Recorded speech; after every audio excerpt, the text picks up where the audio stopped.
হজরত আদম আলাইহিস সালাম থেকে শুরু করে সর্বশেষ নবী হজরত মুহাম্মদ সাল্লাল্লাহু আলাইহি ওয়াসাল্লাম পর্যন্ত কোন নবী কোথায় জন্মগ্রহণ করেছেন ও বয়স সম্পর্কে জানুন। হজরত আদম আলাইহিস সালাম শ্রীলঙ্কা 960 বছর। হজরত ইদ্রিস আলাইহিস সালাম ইরাক 365 বছর। হজরত নূহ আলাইহিস সালাম জর্ডান 950 বছর। হজরত হুদ আলাইহিস সালাম ইয়েমেন 265 বছর। হজরত সালেহা আলাইহিস সালাম লেবানন 586 বছর।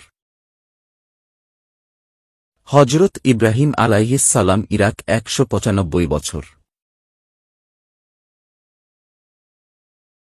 হজরত ইসমাইল আলাইহিস সালাম সৌদি আরব 137 বছর।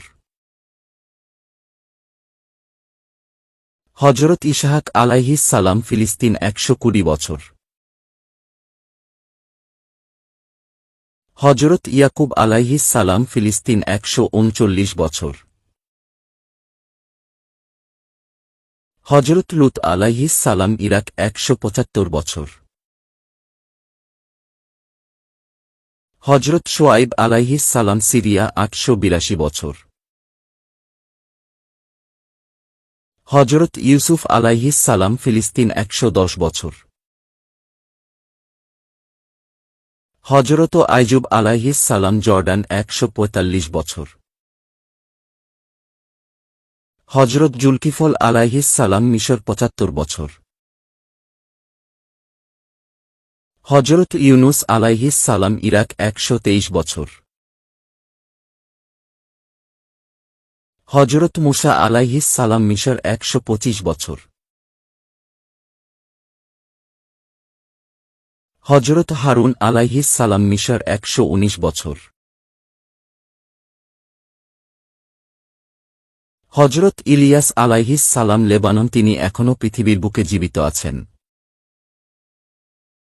হজরত দাউদ আলাইহিস সালাম ফিলিস্তিন 70 বছর।